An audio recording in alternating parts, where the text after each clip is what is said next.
Hello, I'm John Schneider. As a kid, I'd come to the New Jersey Bayshore to visit my Grandma Vi and take home movies of what I saw. Today I live here, produce video documentaries, and recently shot this boat at night with my video camera. Where is the Jersey Bayshore? Well, let's start with the big picture. It's somewhere in here, part of the universe, and it's definitely part of our world. But it's like no place I've ever experienced. And as soon as we land, I'll show you around. Hello everybody, I'm your host John Schneider, and welcome to another episode of Jersey Bayshore Country. Today we're headed to Port Monmouth, a village in Middletown, New Jersey, where we're going to meet up with my friend and author Bob Mayers, who's waiting for us at the Seabrook Wilson House. There were some folks living in our area that didn't like each other very much, so much so that the Jersey Bayshore was a very dangerous place to live during that time. Here's Bob Mayers to explain. By profession, I'm a writer. I spent most of my years in the corporate world, but I've taken up writing full time. My specialty is the American Revolution, and my interest was piqued in the year 1976, not 1776, 1976. That was what? That was the bicentennial, and my father used to get the kids at a family reunion together and tell us about our ancestors, and we hated it. We tried to escape and ran off and hid when he did this, but I listened to him that year, and he told me we had an ancestor. It was a grandfather, a great-grandfather, who was a soldier in the American Revolution. And he didn't know much about him. He knew his name and where he came from, so I took this.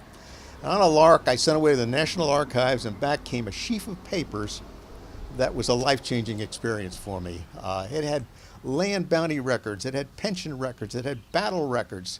And what I found, ancestry aside, what I found was a true patriot. This guy was a hero. He was in the Continental Army for 8 years. He was all over. I call him the Forrest Gump of the American Revolution. He was at Yorktown. He was on the Canadian campaign. He was in the presence of General Washington several times, in Lafayette and Hamilton. He even wrote a personal letter to General Washington, which I have. I would like to stand in the position of my ancestor, Corporal John Allison, at the Battle of Yorktown. And he stood in the second entrenchment. And he stood about 100 yards from the single most significant event of the entire American Revolution. That was the capture of Redoubt Number 10 at Yorktown by the American Light Infantry, commanded by none other than Alexander Hamilton. And my ancestors happened to be 100 yards away as a backup troop, but that was the turning point of the whole revolution, was the capture of Redoubt Number 10 at Yorktown. I would have liked to have seen that. A redoubt is a fortified position, and it's got usually cannon on it. It's up on a mound. It might have stakes to repel the enemy. It's a strong position, and every 50 yards or so, they would have a redoubt and a defensive wall.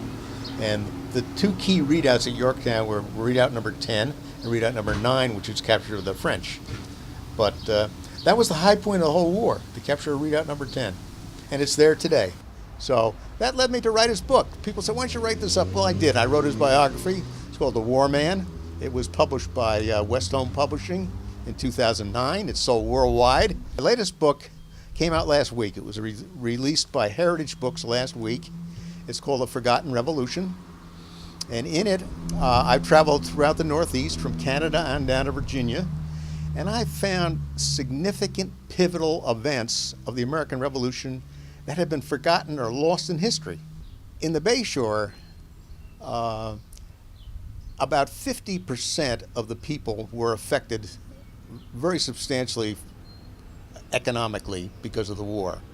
And about 10% of the Bayshore people were either killed, wounded, or after the war, loyalists, they were shipped off to Nova Scotia and they went to Canada. That 10% is a lot of people.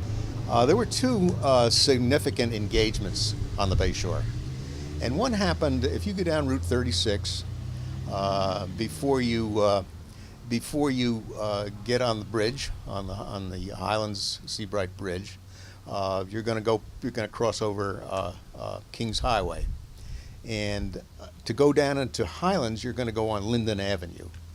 And right on that spot, the intersection of Linden Avenue and Route 36, in 1777 in January, there was a battle there, and it was an American defeat. And 25 Americans were killed. They were militiamen. They were surprised and ambushed by the British forces. And 77 were taken prisoners. So that was a pretty significant battle. The other battle took place when Washington sent in Continental troops, because most of the soldiers here were from the militia, citizen soldiers. And he said, I want you to get that lighthouse. Get that lighthouse. I don't care what you do. So an officer, a Boston Continental Army officer by the name of Colonel Tupper, went over and took his cannons with him and fired on the lighthouse and fired and fired and fired for several hours, but he couldn't penetrate him. His cannons weren't big enough. They were too light to do anything, and he finally withdrew. So that was the other significant skirmish. And the Battle of Monmouth is significant. It was the first time that the untrained, undisciplined farm boys of the Continental Army stood toe-to-toe with the British Grenadiers and some of the finest troops in the world. They stood toe-to-toe, faced them down, and stood them off. That was the Battle of Monmouth. The best strategic thinker was General Washington himself, and the strategy on the battlefield was very simple. It was called linear tactics, and it was developed in Europe to fight on open fields. And you had a long line or double line of troops standing up against their adversaries, which are also on a long line, and at ranges to 50 to 100 yards, because that was the range of accuracy of the musket, they fired into one another until the other side weakened, and then they mounted a bayonet charge. And that was it. This is a Revolutionary War flintlock pistol. And look at the bore on that. These were accurate. These were very inaccurate. They were accurate to about 10 feet. And they were mostly carried as a sidearm by the cavalry on horses who preloaded them. And if you went up and attacked a guy on a horse, he would pull one of those out, shoot it. And by the time he loaded it, it took probably a minute.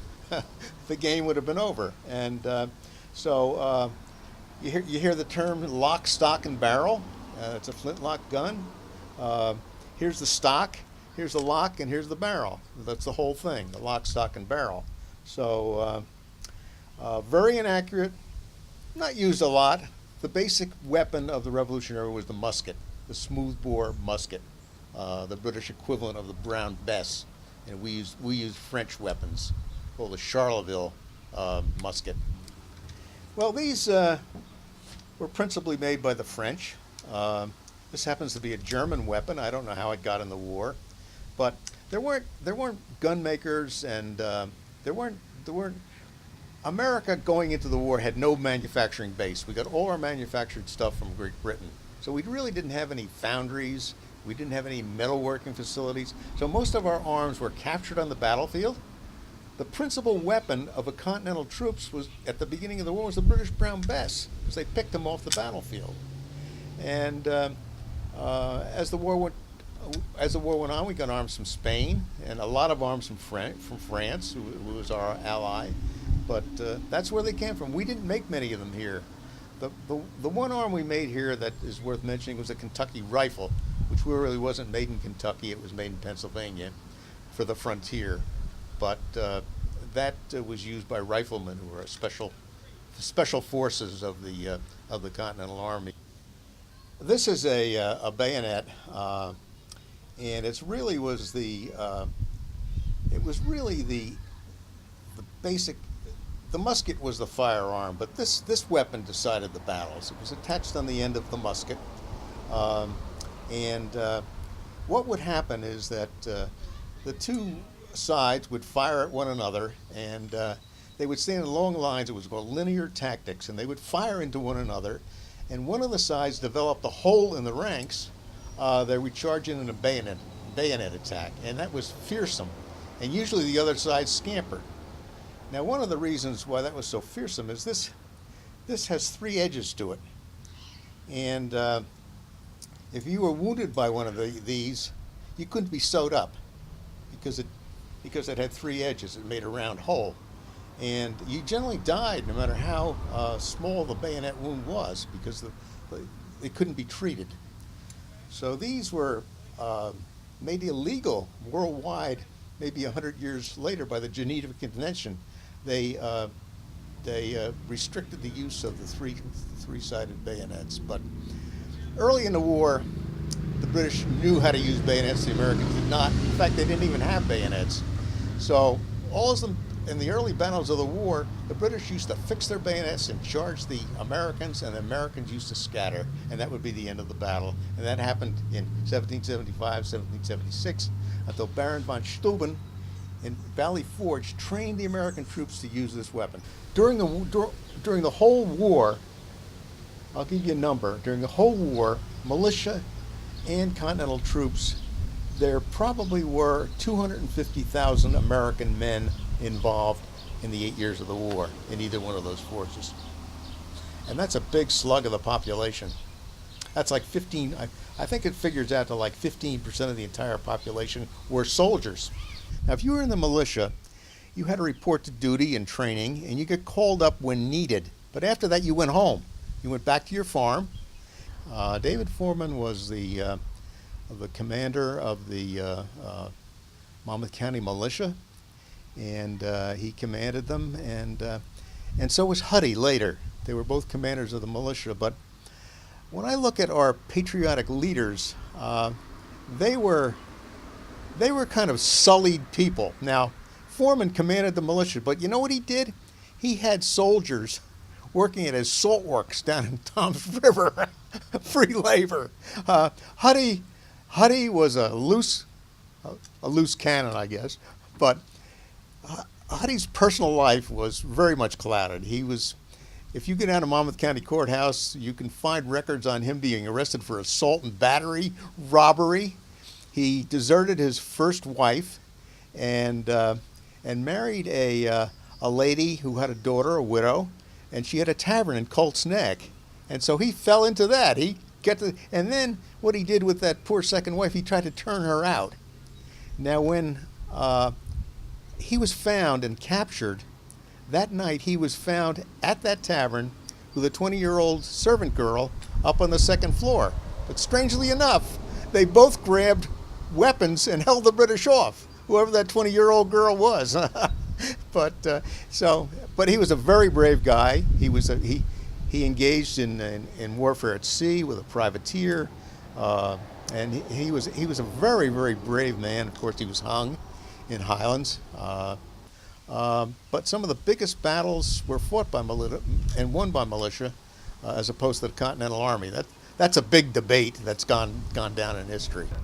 Of all the areas in the whole 13 colonies, the one that was occupied by British forces for the longest time was Sandy Hook. And they came in here in 1775. If you held Sandy Hook, you controlled New York Harbor. And that's why they put the lighthouse there, and much earlier than the war, but that was there during the war. It was British held during the war. When the British were evacuating Sandy Hook, they had hundreds of vessels out here taking off their troops. They took off 16,000 troops off the Hook after the Battle of Monmouth. And they escaped, and they got over to New York, where they stayed for the rest of the war. But 5 days later, the whole French fleet appeared. They missed them by 5 days. And if they could have gotten in here a little earlier, they could have disrupted the whole evacuation from Sandy Hook to New York City, and that could have very well been the end of the war. The other thing about this area, it was very violence prone. And the war here was not the classic American Revolutionary War that you think of. The Brits standing up against the Patriots and firing. This was a local war. This was amongst the people on the Bayshore. This was a very diverse place. First of all, 10%, 20% of the population of Middletown was African American. And this was not a plantation slave economy. You had farms, And they may have had up to about 6 indentured people, but half of those people, a quarter of those people were free men, the others were slaves. And they played a very prominent part in the American Revolution. Howbeit, on the British side, which we can go into in more detail. But aside from that, the people that were here originally, most people think about the Bayshore, they have a misconception that the original settlers here were mostly Dutch. They were not. There was a few sprinkling of Dutch farms around here. But the Dutch were over in New Amsterdam and New York until 1667, when the British threw them out. And this area was way out and sparsely settled, and nobody really much came over here until the British took over, and British settlers kept coming in here. So the original inhabitants of the Bayshore during and before the American Revolution were really English families with names like Hartshorn and Rogers and Taylor, and even the folks that had this house where we're sitting now. But that was some of the things. Now, this area here was heavily loyalist. Now, why was that? That's strange, because these people were Americans. They were probably third generation Americans. Their ancestors had left Great Britain maybe over 100 years before the Revolutionary War. So why were they so loyal to King George? Why were they interested in the British? Why were some of them even join the British Army and form militia regiments to fight Americans? Why was that? Well, the reason was economic. This area along here was the breadbasket for New York City. And New York City got all its food, all its raw material, lumber came from the Bayshore. So people here stood to profit very much by supplying the British, which held New York City for the entire war.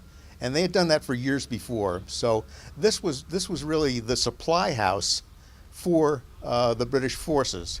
And the people favored the British during the American Revolution. They did not want to join the movement for independence. They wanted to preserve their businesses, understandably. So this was a heavy loyalist population in this area. And they say that the Bayshore, like most of Monmouth County, the population mix ran like this. If you were an avid patriot and you joined the militia and you fought the British, you were about 20% of the population. And if you were an avid loyalist, you were about another 20%. But there was this huge segment in between that went with the tide. If the British occupied this area, they were British sympathizers. If the Patriots moved in, they changed. And what dictated their political leanings were economics, survival. And you can't blame them for that. There were people that made great economic sacrifices to be patriots. All the loyalists, of which there were a great many in the American population, they were all spies for the British. They all ratted on the Americans at every chance they had. So there was a lot of spying going on. And in the Bayshore, about 50% of the people were affected very substantially economically because of the war. Let me tell you about a very interesting guy not too many people know about. He was an African American, and he was an escaped slave from Shrewsbury. And he gathered around him, and he was pro-British. He gathered around him a very large number of black Americans, plus some white loyalists, and they settled over on Sandy Hook, and they had a town over there. It was a refugee town, and it had up to maybe 100 people. It was right at a few hundred yards from the lighthouse. He conducted raids against the Patriots in the Bayshore area and all the way inland. He penetrated inland to Tinton Falls with his raiders. And when he captured Huddy in that exchange, he was wounded in the arm, and he died a couple of weeks later from that wound. But he was one of the most prominent leaders, colorful leaders of the whole American Revolution. Colonel Ty, his name was. The British abandoned their black troops, and most of them were put right back into slavery.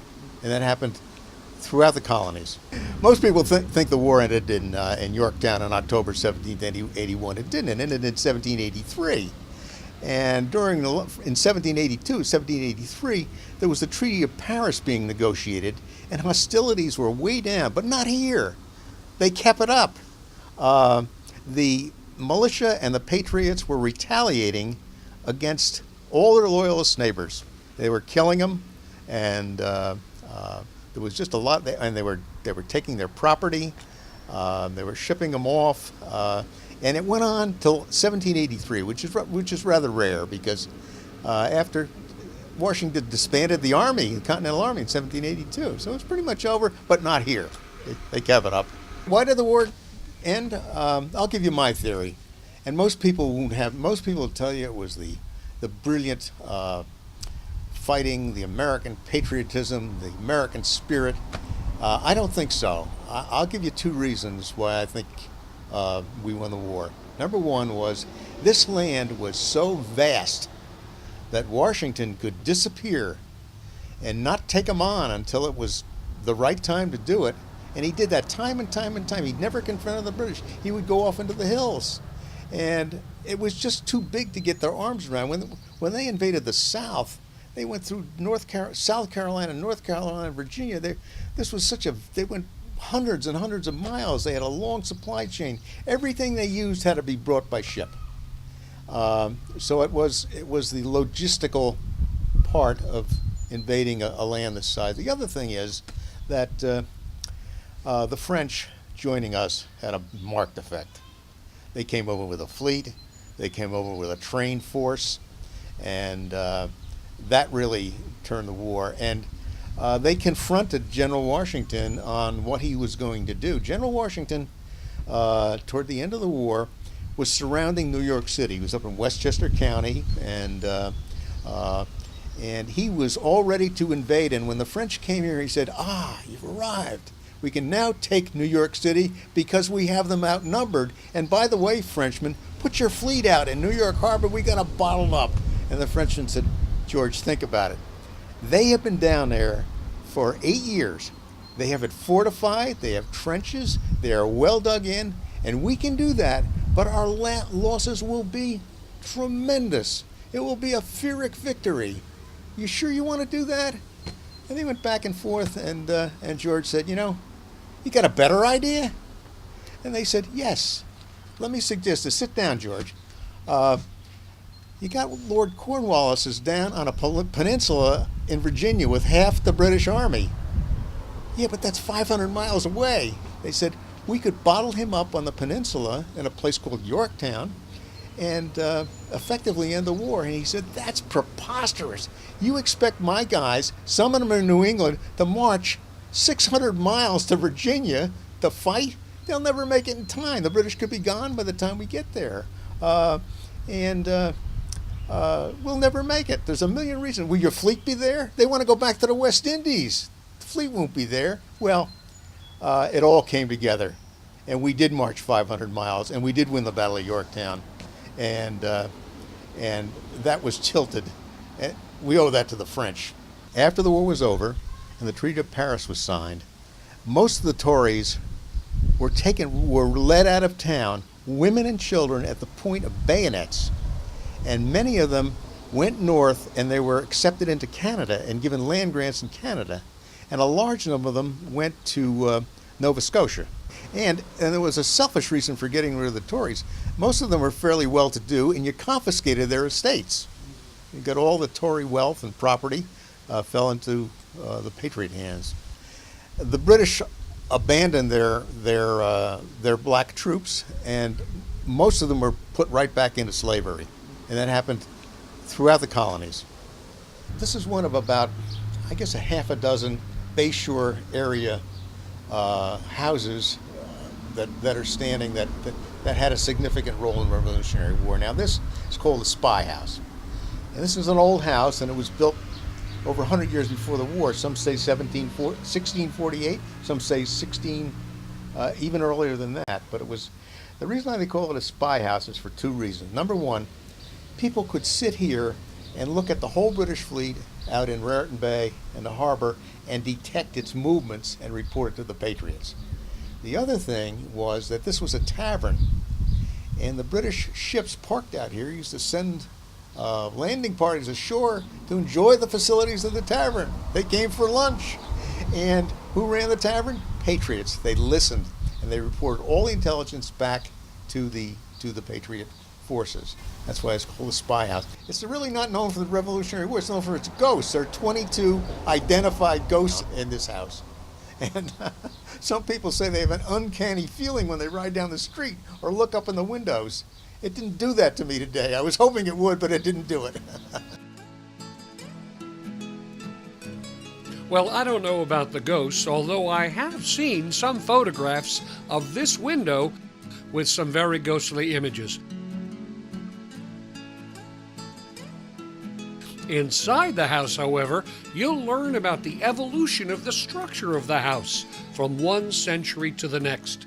Like many houses, it evolved as parts of the house were expanded or altered to suit a particular need. Many parts of the house have been restored, and in some places you can see some of the original parts of the structure, like the inside of this wall or this original ceiling. But what I found fascinating were the exhibits on the life and environment of the Raritan Bay, and there are also lots of brochures of other places to visit in the Jersey Bayshore, and some really nice exhibits on horseshoe crabs and other life forms that inhabit our area. Quite frankly, I was surprised at the variety of species that we have here. Well, that's our program for this week. As always, come back again next week for a brand new episode of Jersey Bayshore Country. I'm John Schneider. So long, everybody.